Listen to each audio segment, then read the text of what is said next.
Also, dass die Serie gut wird, ist der krankeste Kopium meines Lebens, wirklich. Ich weiß nicht, ob ihr noch Energie und Kraft dazu habt, euch das Englische anzugucken. Nein. Im Englischen, kann ich euch schon mal sagen, geht es von den 12 Minuten, 10 Minuten um Diversität in Herr der Ringe. Das ist erstmal kein Problem. Das Problem daran ist einfach folgendes.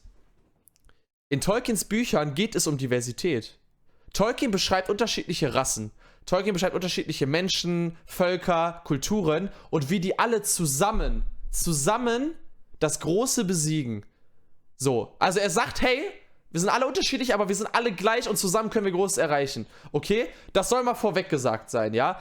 Und ich bin mir fast zu 1000% sicher, dass es niemals eigentlich eine Debatte gegeben hätte, sowas wie, der Elb ist aber schwarz. Oder die Zwergin ist schwarz. Oder es ist eine Zwergenfrau. Und bla bla bla. Das sind ja gerade alles Sachen, die im Internet diskutiert werden, ja? Und ich sage euch, ich verspreche euch, diese Diskussion gibt es nur, weil irgendwelche Vollidioten, die rassistisch und sexistisch und weiß ich nicht was sind, angefangen haben, doofe Kommentare zu lassen und dann Leute versucht haben, das irgendwie zu argumentieren. Eigentlich gibt es dieses Problem nicht. Nirgendwo steht in Tolkiens Büchern, die Hobbits waren alle weiß. Im Gegenteil sogar. Da werden die Haarfüße beschrieben, da werden die Tux beschrieben, die Bagginses. Und die sind alle unterschiedlich. Die Harfoots sollen einen dunkleren Tar haben. Die anderen sind dicker, die anderen sind größer. Das ist alles da beschrieben, okay? So, und deswegen kann mir keiner kommen und sagen, Tolkien ist freaking Rassist oder weiß ich nicht was. Das ist Bullshit. Und dann kommen die Leute und sagen, hey, in Herr der Ringe haben die Frauen aber keine Rollen. Stimmt auch nicht. Arwen hat eine krasse Rolle, Eowyn hat eine krasse Rolle. Und dann kommen welche und sagen, ja, aber die Frauen reden nicht miteinander. Okay, es gibt diese Statistik ja irgendwo, das haben mal so Wissenschaftler rausgefunden, dass irgendwie, wenn Frauen in einem Film oder einer Serie miteinander reden und es nichts mit Männern zu tun hat, das wohl besser ankommt oder mehr Aussagekraft hat als alles andere. Okay, das kann von mir aus so sein. Dann hat Herr der Ringe da halt Punkte liegen lassen. Aber diese ganzen Diskussionen darum, dass da ein dunkelfarbiger Elb ist und eine dunkelfarbige Zwergin, das ist mir komplett egal, ja?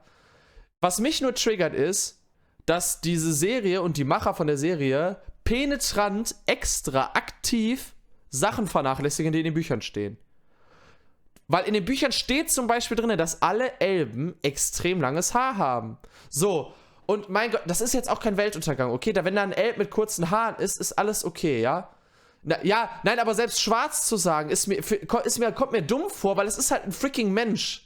So, also es ist halt total dämlich, darüber zu reden, sorry, aber, also, man muss sich auch nicht über Haare aufregen, okay? Wenn da halt einer kurze Haare hat, ist das so. Wie gesagt, es gab Zitate aus Tolkiens Büchern, wo steht, alle Zwergen haben Bärte, selbst die Frauen. Deswegen sagt Gimli auch in Herr der Ringe, hey, man kann die Frauen gar nicht von den Männern unterscheiden, weil die auch dicke Bärte haben. Und dann machen die halt eine Zwergenfrau ohne Bart da rein, die aussieht wie ein Mensch.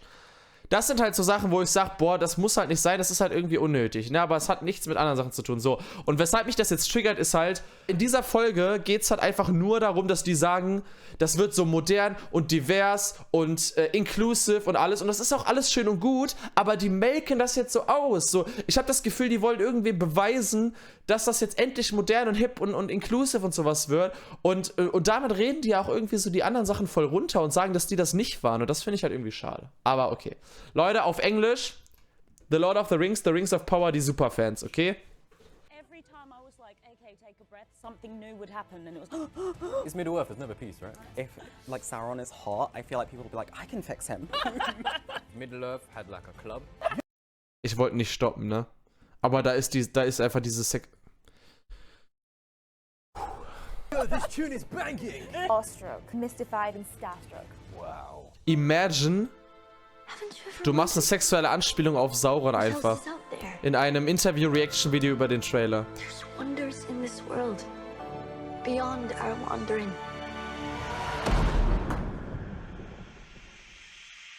My name's Mr. Isla and I'm so excited because Prime Video's new epic fantasy series, The Lord of the Rings, The Rings of Power, just dropped with a teaser trailer, and I'm here with the Fellowship of Influencers.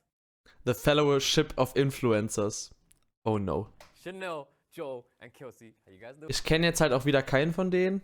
Obwohl ich sehr viel englische und amerikanische Leute gucke, aber das soll ja erstmal nichts heißen. Einer von denen ist tatsächlich ein Buchkritiker oder beziehungsweise der macht, ich glaube, das ist eher in der Mitte, der macht Rezensionen über Bücher und solche Geschichten. Aber wenn man auf seinem Kanal nach Herr der Ringe, ich habe das in einem anderen Video gesehen, das habe ich nicht selber recherchiert, nach Herr der Ringe, nach Hobbit, nach Tolkien sucht, findet man gar nichts. Very excited after watching that. Come on. Very intrigued to just see everyone else's thoughts and just gather what we all think. That's what we're here for. That's what we're here for. All right, 3 words to describe the Rings of Power teaser trailer. Go. Mittelaltermäßig. Okay, breathtaking. I literally didn't breathe. Ja, ich auch nicht. Exhilarating and intriguing. I did notice that you weren't breathing. Yeah, I was gonna call first aid. It was like I was trying, but every time I was like, okay, take a breath, something new would happen, and it was. Literally like, and I was like, are you gonna fall off your chair?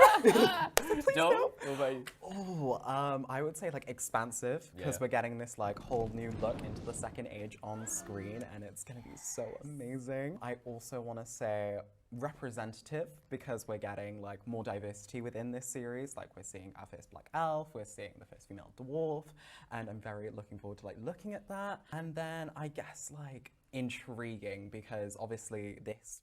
Also da ist es halt das erste Mal, ne? Er sagt Representative und was war das andere? Irgendwie, nee, nicht inclusive. I don't know, er hat noch ein Wort gesagt. Und sagt halt, hey, wir kriegen die ersten Black Elf and First Female Dwarf. Ja, ist richtig, aber ich finde halt das extra Hervorheben dieses Faktes, das sorgt halt erstmal dafür, dass es überhaupt halt. Wisst ihr, was ich meine? Ich verstehe. The Middle Earth is very rife with notions of the plot of like The Hobbit and The Lord of the Rings and seeing how the Rings of Power are being forged. Definitely more than 3 words. Inhaltlich hatte der recht, ne? Zweites Zeitalter, wie die Ringe geforgt werden. Ey, da haben die schon mehr Ahnung als die ganzen Deutschen. Awestruck, mystified and starstruck. Wow. Very strong words. That is like the word for the next teaser trailer. Yeah. Or just like Popping pop up here. with your name and the byline. So in the teaser trailer, and obviously with a lot of stuff that you've probably read about it, we're introduced to the first black elf, we're introduced to the first female dwarf. Now diversity, especially on screen as an actor, means a lot to me because growing up I hardly had that, you know, watching TV and watching a lot of films and stuff. Never saw people of my colour. So it's exciting to see that, you know, diversity is being explored in the Rings of Power. What are your thoughts on the casting decisions then? I'm very excited for it because Tolkien's work was always about being inclusive. I mean, we see it through the Fellowship, like a bunch of people from different backgrounds Danke. coming together. Er erwähnt das extra. The common enemy being Sauron, and just seeing the casting decisions, it's really, really exciting to see. Da hatte er recht It's gonna mean mit. so much to like me personally because it's getting that representation in Middle Earth. Young kids are gonna see that on screen, and Da hat er auch recht mit. Das stimmt ja wirklich. Und das ist alles fein, ne? Wenn das Interview jetzt vorbei wäre, wäre alles gut, aber die hauen das jetzt halt immer wieder raus. Und das finde ich halt irgendwie schwierig. it'd be really nice for them to be like, oh hey, there's someone that looks just like me, being like an elf and a dwarf, and yeah, it just fills me with a lot of hope for like the future of the Rings of Power and seeing like much more diversity being included as well. It's going to be inspiring, right, for the next generation. Definitely. What about you, Shna? In the original film series, which I absolutely adored, but there are not many women in it, and the 3 women who are in it never speak to one another. Guck, das ist dieser Punkt, den ich meine. It will be so cool to be able to see more female representation, to maybe see them actually interact with one another. Very excited to see it. What about you, Kels? It just makes me so excited for the next generation because, like, as you Ich said, verstehe like, diesen growing up, Punkt like, halt I'm irgendwie so auch excited nicht. about being an elf or a hobbit and joining in with it, even though I wasn't represented, like, even like my disability or my queerness wasn't represented. It just makes me so happy. It makes my heart warm. Like, gonna be seeing younger people. Just, Literally. The Rings of Power is the reason why the 4 of us are sitting here today. Literally. Yeah. And it's like, we Literally. probably wouldn't have if the series wasn't being made. like you said, Yeah. it really is a true, like, meaning of Fellowship. fellowship. Yeah, we're fellowship. Yeah. So from the teaser trailer, what intrigued you the most? Okay, ist halt ein bisschen cringe, aber ich finde, das geht noch. Formed. In the like the lore, like Sauron basically like helps forge the rings, and so I think they start making like some initial rings that are like Ja. so But The way yeah. you describe it sounds like Sauron's in like a ring store. I'm like, can I try that one? Can I try that one? I'm a size One R. of those, one of those. One doesn't fit. For me as well, like the one thing that I spotted from the trailer was just like how expansive of a look we're gonna get towards like the second age. Yeah. It's been not previously like very much touched upon, and so I'm very excited to see how Prime Video like takes it and just shows us this whole kind of new look at Middle-earth. Watching the trailer and trying to work out, right, where are we here? The locations and the sets, it's all very exciting. Da, Minas Tirith. Theorize what we're going to see in the series because there's still so much we don't know. I also want to know why they were fighting. Who's fighting? Why are they fighting? Literally. Where are we? Who Yeah. are they? What's going on? I mean, it's not Middle-earth without a bit of beef. Also der allerletzte Shot sieht sehr danach aus, als wäre es das letzte Bündnis der Elben, weil die gleiche Rüstung da tragen beim Kämpfen. Ist jetzt ein Hot Take, aber das könnte tatsächlich so das Ende sein. Maybe, I don't know. Also das können auch andere Elbenschlachten sein. Das wäre jetzt nur so eine Idee. Das ist jetzt nicht unbedingt wahrscheinlich oder so, nur maybe. Maybe? Alright, let's talk main characters. Give me your theories of who you might have seen in the teaser trailer. I've seen a lot of talking about my girl Galadriel. Yeah, love Galadriel. That part. My girl Galadriel. Around waterfall with the knife and like. Yes. I'm already obsessed. Dazu will ich nur ganz kurz sagen, ne, Galadriel hat so unfassbar viel Macht, ne, die ist so freaking powerful, dass die nicht in der Rüstung mit einem Dolch rumrennen muss und an Klippen rumklettern muss eigentlich. Ne? Also das ist halt schon so ein bisschen weird, aber hey, das gibt Schlimmeres. I'm already obsessed with The way we've seen her in the movies, she's been very like flowy with her. Yeah. Serene, she's not doing much, and this time she's like full on. Because we are so far in the past, and I'm so Yeah. excited to just see this younger version of her, and there's so much. Who knows, man? She would have might have gone to school. Ja, finde ich ja auch Schumpo. Galadriel, you're in detention. No magic in the class. I mean, I want her dagger. It looks very cool. stunning and beautiful, and I You might want have it. to fight for it, man, because she looks good at that. She would kill me. I'm definitely excited to see like this kind of younger and maybe more inexperienced Galadriel and just see.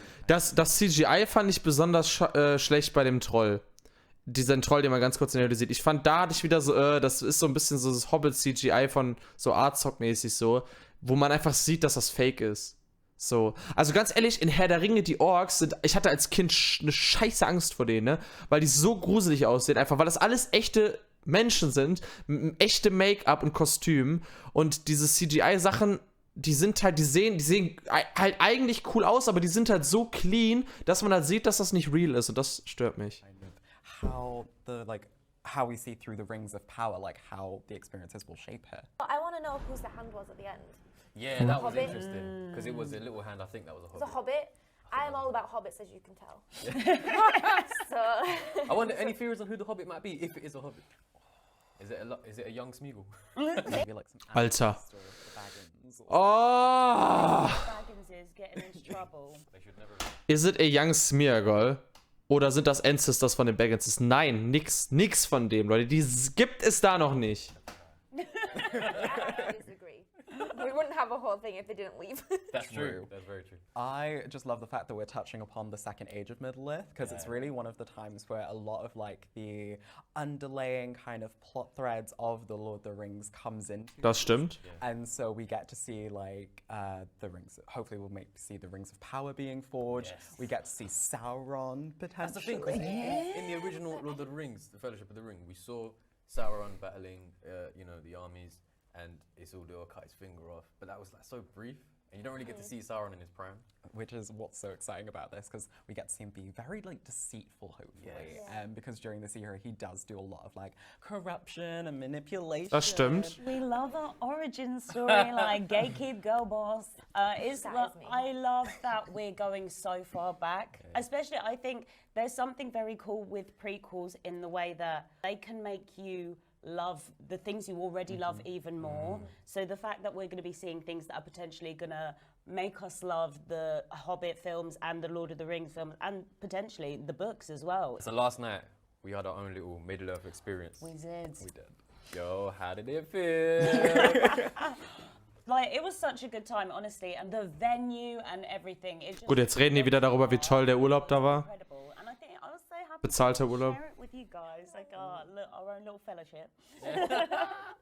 Oh, It was amazing. Like, I felt like I really got to like step into another world, and then Kelsey and I, for like most of the evening, were just like dancing like hobbits hobbits. in like our little Yeah, blankets. you and had we your were, like, blankets around like Frodo and like you're just like spinning around. I can't say that the moves are incredible, but the enthusiasm is certainly there. It was very fun, and it was just nice to like get to like be with everyone, and then like all sit together and react to I the think trailer. if Middle Earth had like a club, That was it. that was it. That Gandalf and Saruman probably link up. Yo, this tune is banging. I just felt like a giant kid again. Yeah. Like, if childhood me could see this moment in my life, they would be like, wow. Yeah, it does. It is How crazy. you made it to Middle Earth? And like walking through the firing, it was so cool. And the cocktails were very nice. While we were waiting for like the trailer to play, the music was also playing. It was we were very much looking like New York Fashion We were Week. sat in the front Yeah. row, and Yes. the music that was playing, we were like, oh, we're going to get a fashion show. In fact, I remember putting out my phone and I was like, yeah, it's Radio Lord of the Rings. Let's go.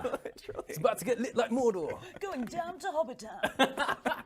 I know you guys are selfie-holics. Vielleicht habe ich auch einfach keinen Humor. You took of the night. My favourite picture I got was actually a picture you tried to take outside the castle. And it Wait, looks, what happened? What happened? it looks so cursed. Like, unknown creature. That's fan theories. I feel like Danke. we're gonna see some early ruminations of like the rings of power being forged, because during the Ja. second age, this is where like Sauron comes in and he's like, "Yo, I'm gonna teach He's you like, to- yo, I'm gonna teach I'm you. gonna make a ring right now. I'm gonna teach you how to make some rings." I feel like there needs to be a Ja, reason for the genau so macht ring. Sauron Obviously das. with the war was happening, and then like, oh, What was the reason? Sauron wanted to corrupt people. corrupt and control. And plus, if we had that all like straight away, we need season 2, multiple seasons, you know. Do you think we're gonna see another side of Sauron? Yes. Like maybe he falls in love. I Maybe mean, there's a reason. Ja. Leute, macht euch bereit für 50 Shades of Sauron. Every villain is a hero in his own I story, think we're right? going to find out more. people are gonna fall in. Ist echt so, die unterbrechen sich auch gegenseitig die ganze Zeit nur, ne? Be like, I can change him. We all love a bad boy, don't Do we? you have any predictions of what's gonna happen in the series when September 2nd drops? Ooh. I just want to see. Lots of people gonna be mad. Basically, the story of getting that dagger. I'm obsessed with that dagger too. I feel like there's gonna be a bit of romance. There's always romance amongst the elves, and it's like, you can't be with him. Wow. Why not? He's my ex. Romances, always. I saw there's like a human and an elf in like a forbidden romance kind of thing. And like Das ist auch so eine Sache, ist richtig dumm, dass die so sagen, verbotene Liebe und so. Das ist Bullshit. Elben und Menschen, das ist mittlerweile, das ist schon so ein gängiges Ding, Alter. Beren und Luthien haben damit angefangen. Aragorn und Arwen in Herr der Ringe, das ist nicht verboten. Die lieben sich halt und der Elb oder die Elbin muss sich dann halt entscheiden, ob er Mortal wird und quasi die Zeit mit dem verbringt oder halt wie das dann ist. Also das ist halt eine Problematik, die es gibt. Also die Problematik liegt darin, dass Aragorn zum Beispiel einfach eher stirbt und dann Arwen noch ganz lange alleine ist, ne? Darin liegt die Problematik. Nicht, dass das verboten ist oder so. Und hier wird auch wieder eine Elben-Mensch-Liebesgeschichte sein. Und da steht schon auch in diesem Artikel und so eine verbotene Liebe und so.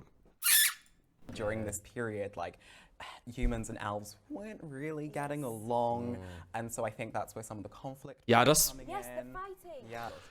klar, das stimmt, ne, dass man sagt, so, die Völker, die verstehen sich nicht so und bla und dann, ne, ist nicht eine Elbin mit einem Elb, sondern mit einem Menschen und so, ja. The elf is. Right, I need a reason to tell everyone watching why they should watch the teaser trailer. Galadriel, like.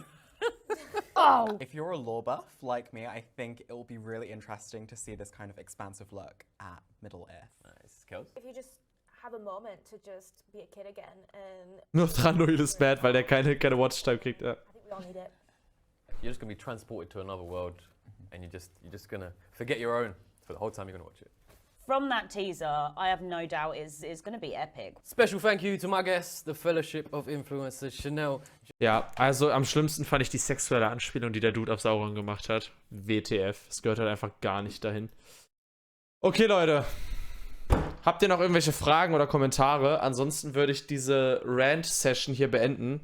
Ging jetzt auch gut 2 Stunden. Hätte ich nicht gedacht, also das war jetzt super lange. Ich hoffe, es war trotzdem ein bisschen unterhaltsam. Aber ich bin halt wirklich, wie gesagt, ich bin jetzt an einem Punkt, wo ich quasi sage, ich erwarte jetzt nichts mehr großartig. Also der Hype ist wirklich jetzt sehr abgeflacht. Und ich werde jetzt einfach abwarten, was passiert. Wenn die Serie kommt, ich gucke sie natürlich und hoffe dann einfach, dass es irgendwie in Ordnung wird. War ein bisschen cringe, aber die Germans haben komplett den Adler abgeschossen, Alter. Das war halt wirklich frech. Diese Truppe, die war echt hardcore frech.